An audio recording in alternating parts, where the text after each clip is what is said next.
As a lifelong Animal Crossing obsessive, short attention span crafter, and LEGO Batman DS child, obviously I was pretty hyped when I heard they were coming out with Animal Crossing LEGO, featuring cute little DIY dioramas, adorable minifigures of classic characters, and physical bricky versions of my favourite items. This girl let her imagination run wild. A little too wild perhaps. Upon my obligatory hourly X, nobody calls it that. Upon my obligatory hourly scroll down Twitter one fateful evening, I saw them. It was quite frankly disgusting. My fragile heart tore directly in two at the very sight. I present to you Bunny's Outdoor Activities, Captain's Island Boat Tour, Nook's Cranny and Rosie's House, Isabel's House Visit, and Julian's Birthday Party. Need I say any more? Forgive me for thinking this was a LEGO collab and not one with Duplo. Burn. These kits just struck me as super basic, I guess. Everything feels like it's been shoved together with minimal thought. Personally, I don't think they're instantly recognisable either, which should really be an important aspect, surely. I get it. Perhaps they're trying to keep the cost of these sets down in order to sell more. LEGO can be so frickin' expensive. I also get that you could argue that Animal Crossing is a kids game, and so for whatever reason these kits have been aimed at children. However, anyone that's been around the series for any amount of time knows for sure that these games have a strong and definitely majority adult audience, a lot of which did play the games as a child, but have matured with it, myself included. Obviously, some of us have matured a lot more than others though. If you're taking that angle, then a similar comparison could be the Harry Potter franchise, I guess.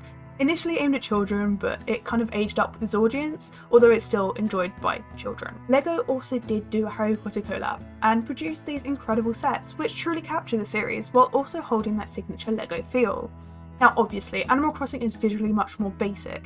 It's a BP cartoon animal game, versus a live-action high-budget magic movie/book series, visually speaking. My point here is just that it shows what can be done, and it's not as though LEGO would have been short of inspiration.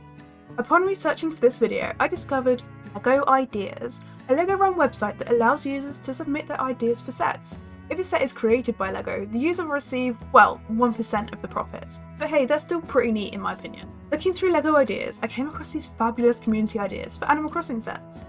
First up, we've got this one by user Micro Model Maker, who in an interview with NintendoLife.com said, "As a fan of Animal Crossing, I have wanted to do a build from the game. I've seen a lot of house builds from the game, so have decided to do a Nook's Cranny to shake things up a bit. The build features an interior. I tried to get it as close to the game as possible, but due to size I've had to move some things around. However, I believe it captures the spirit. I honestly am so in love with this one. It's perfect. Look at the trees, and we're stuck with... ugh. The interior is gorgeous too. Honestly, I couldn't ask for much more." Next up is Animal Crossing New Horizons Paradise by Tiago Catarino. I absolutely adore the mini island aspect we see in some of these. It's so cute. Another adorable mini island is Animal Crossing Lego Horizon by Lego Truman. Whilst I think the characters would be great separate from the rest of the kit as they're a little bit too big to interact, just look at the island, that tall bench and tree. Just look at the bench in this design by So Genius 106. My absolute favourite player house design is by Galaxy333. Let's just... ugh. Looking for something a bit different, I actually found another design by the very appropriately named So Genius 106, but this time it's a replica of the Able Sisters store. Need I say any more? It's beautiful. The path, the interior, the tree. Unfortunately, I think it's time to take a look through each set in the release, starting with Bunny's Outdoor Activities. If I squint, I can kind of get what they were going for here. Okay, I kind of like the idea of an outdoor kit, but this one just isn't it though, is it LEGO?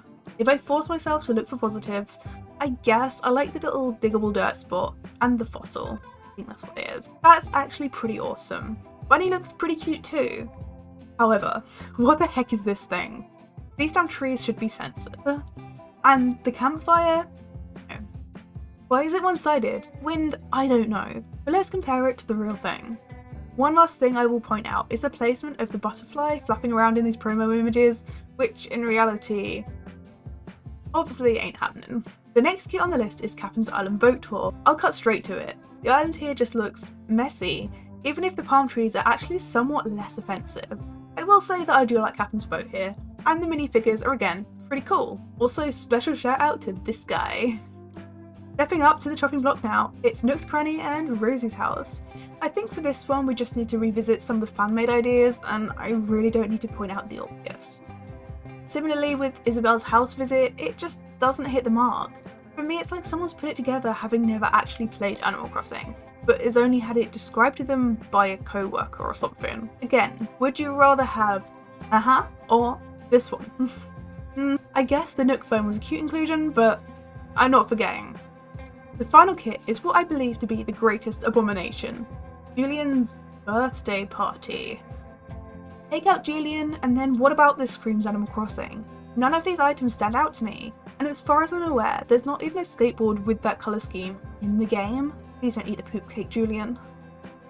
I will just read part of the description for this one from the LEGO website, for your listening pleasure. Admittedly, it is kid-based. But again, why? You cannot convince me that realistically children are the main audience for these. Creative building toy for kids, girls and boys aged 6+. Roleplay scenes from the video game series with LEGO Animal Crossing Julian's birthday party. Then customize the set to create new stories. Customizable kids toy comes with a Julian horse minifigure and lots of accessories kids will recognise from the Animal Crossing video game series. Wow. Creative toy kids invent blah blah blah blah blah blah blah blah blah blah blah. Anyway, discussed aside, these sets are set for release on the 1st of March 2024. LEGO, did you actually mean the 1st of April? Please say you did. Are you going to be picking them up? And what do you think? Either way, let me know down in the comments below. I would love to hear your thoughts. But thank you so much for watching. I hope you enjoyed this video as much as I enjoyed making it. If you did, please consider dropping a like, / subscribe down below as it really helped me out. But other than that, I will see you in the next one. Goodbye for now.